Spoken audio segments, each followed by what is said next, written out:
Coach. Coach, say obviously Memphis puts up a ton of points, plays with incredible pace. With you guys, with being on the back-to-back, how do you prepare for a team like that plays with such high energy, regardless of their situation? Well, I mean, them being on a back-to-back, us both playing against two high-paced teams, us in Atlanta, them in Indiana last night, I think it was a great preparation for us. So hence after the game, we talked about where we can be better. And that's because this team does run. They do offensive rebound, and they do a great job of getting to the free throw line and scoring points in the paint.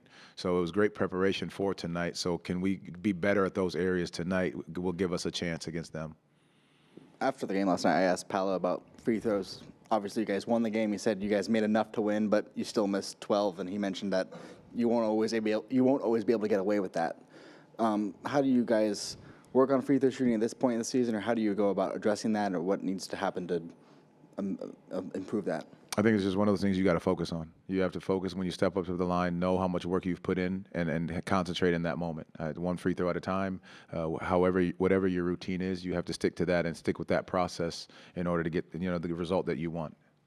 You mentioned playing a team, like Atlanta, like Memphis, that play at a high pace or play at a high possession count at least.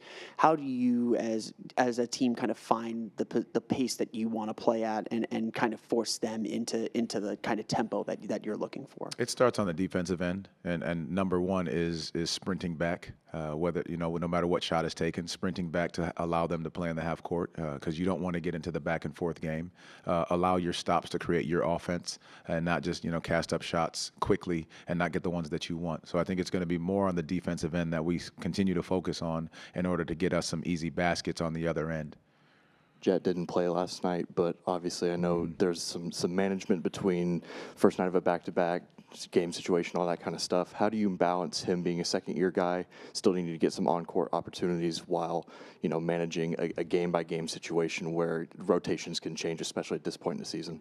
I mean, rotations, as you know, have changed all year, and for whatever reason. Obviously, injuries have played a part in that.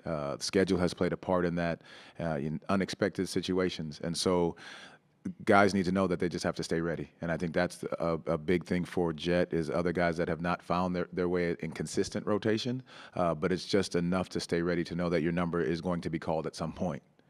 When Jet gets those opportunities, is there something you're specifically looking for him to improve upon when he's out there on the floor for you?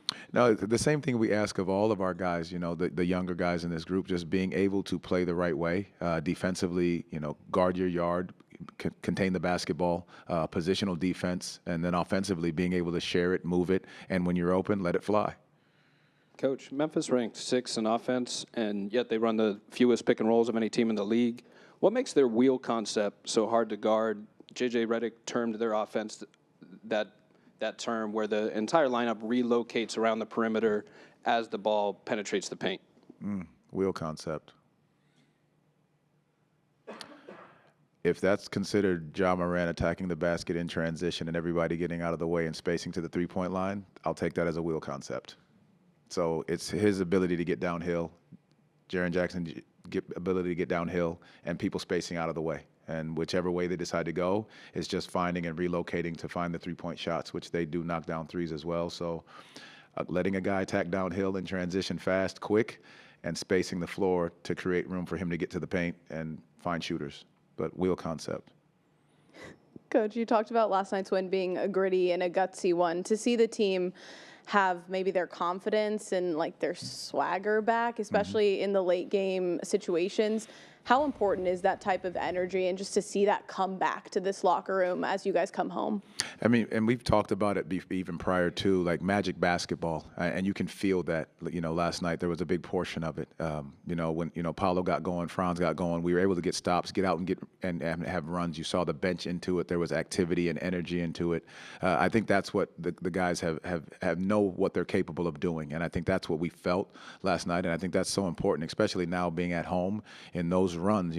Getting the energy and the fuel from the crowd in those moments is going to be very big for us tonight.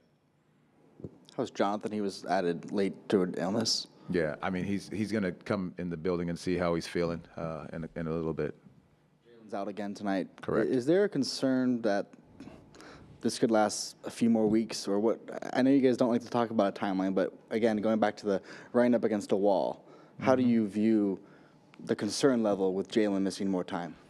Yeah, and I'll tell you exactly what we talked about the other day in that same question. I do know there is definitely a timeline, and you can say you're up against a wall, but I also go back to the fact that this young man's career and his body is one of the most important things for this organization, and to try to press it up against a wall for him to walk on the floor and not be fully healthy and say something else happens, now you're up against a different wall, and that's the career. And I think the most important thing is that we have to trust his body and how he feels, and the way we're working together and what he's understanding and feeling in these moments. I think that's very important as well. And not going to rush someone back to something that's not 100% correct. How will you start tonight? Same as last night. We talked last night about reinserting Wendell into the starting lineup a lot, but on the other side of that, Goga being on the bench as well. I know we touched briefly on it last night, but what do you like about his energy coming in with that second unit? I think it's just that his energy, his fire, his charisma, his ability to make plays, being another playmaker. We've seen that with the first unit, and then when he gets in there with the second unit, just being able to play through him a lot of times, depending on how teams are playing. Other guys on the floor, but his ability to make to make the right read defensively as well as with that unit, he just does a great job. Jamahl, you guys go up against stars every single night in this league. Ja's obviously special with the way he is around the rim, being a small guy. What do you guys have to do to try to make him uncomfortable and get him out of his element? I think it starts early in transition. You got to build a wall in front of him early. It's a 5-man job that you've got to make sure that he sees bodies early. Again, they do a great job. And to your point, I joke about the wheel, but it is very true. Like, they attack, they get downhill, they move, and they space. So you've got to make sure that you put a body in front of him early and then get out to those shooters. So now that he's not attacking right away and at the rim, you've got to make it tough night versus a wide open lane to the rim.